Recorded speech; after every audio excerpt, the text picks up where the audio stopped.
I think that this subject right now is the most important subject that we have, in my opinion, to present to the American public at this time in history. We have strayed a long way away from the principles of our founding fathers of this country. What were their concerns? What were the principles that they based this country on? What were their ideas? What were their actions? What were their objectives? What I notice is that we have lost sight of these objectives. If something has been well done, then why change those principles to another thing and go in another direction? Do you understand? If it's going well, then why not continue to build on those principles and continue to develop? Why change those ideas for another and go into another direction?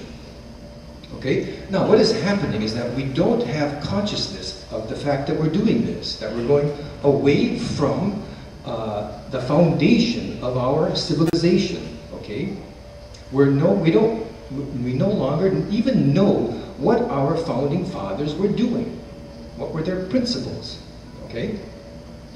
So we're going to look at this today.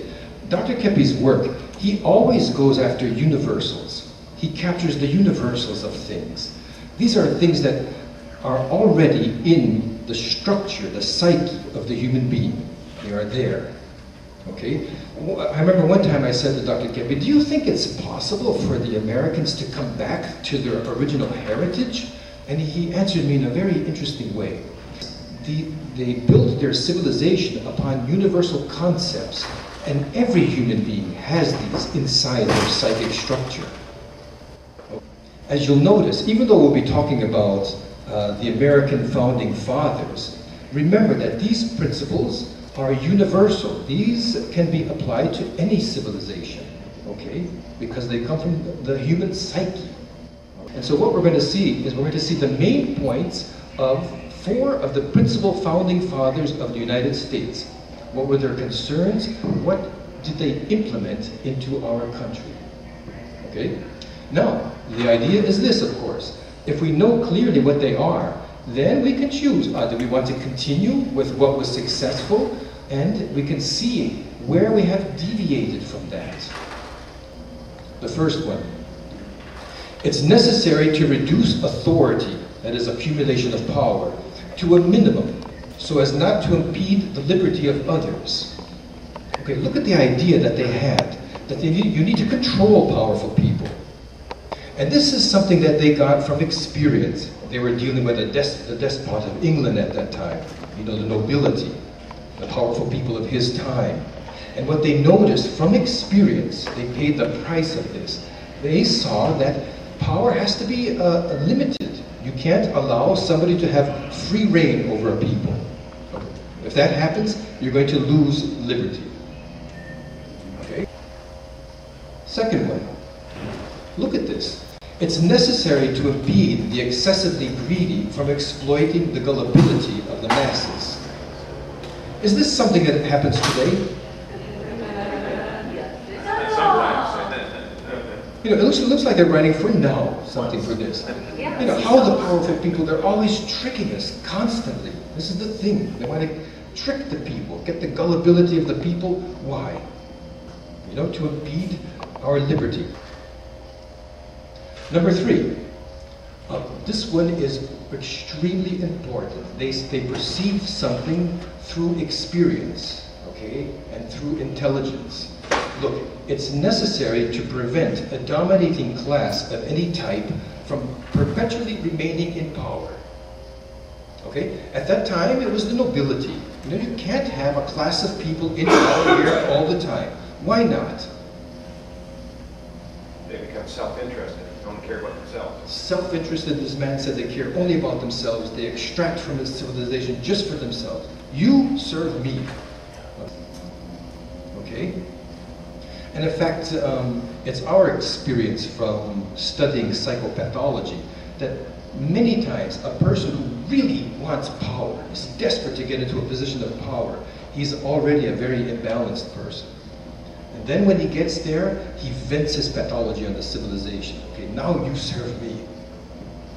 Many people think that when a person gets the power, then they become sick. But really, it's the sick person who wants power. And generally speaking, it's like this. Who do you think is a dominating, powerful class of people in our civilization today? Wall Street. Yes, what families are there in positions of power all the time? Rockefeller, Okay, here are Rockefellers, people with the money. There are families who have more money than the United States government. Okay, and a group of families who have banded together and they dominate and they are there perpetually. Okay, I don't know, this is a consciousness that not many people have. It's so, I don't want to say obvious.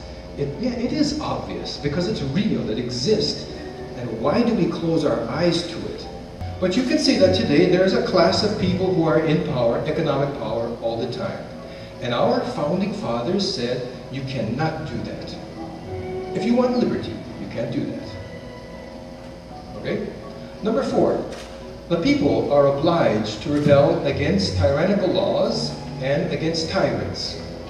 Okay, this is Thomas Paine. Our country was founded on this idea.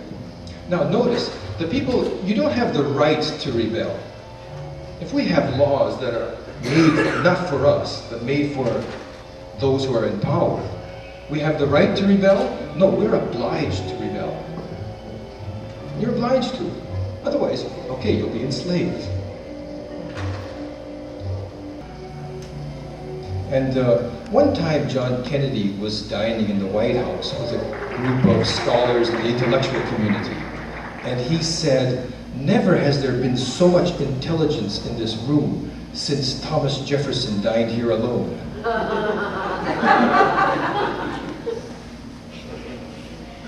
Okay, Thomas Jefferson was a man of wisdom, and he really was an integral part of the founding of our country.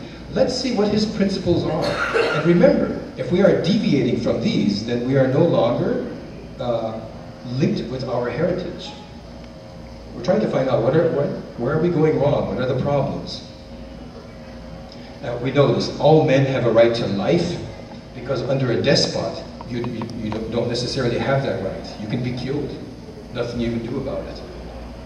The right to liberty and the pursuit of happiness. You know, to pursue the happiness, you know what? If you cannot pursue something that you know is good for other people, if you're having trouble pursuing that, then you don't have liberty. There's something wrong there. Look at this. The worst thing that exists for a civilization is what?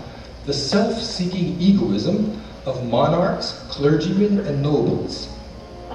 Now, you can notice, these were the powerful of that time. You know, once upon a time, the clergy were the powerful of the planet. Okay? Monarchs, the nobles. Who are the powerful today? Who are the most powerful people on our planet today? I hear the word money.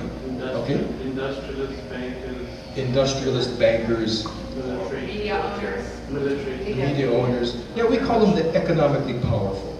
And you know what? They're not like things all spread out all over here and there. It's a group of people who are very well organized. And for the sake of naming them, as they keep themselves hidden behind, for example, political structure, they're much more economically powerful than any political structure on the planet. And so they dominate, they control. You know, Jefferson said, if you expect to be ignorant and free, you expect what never was and never will be. You know? So we need to know what's going on if we want to keep our liberty.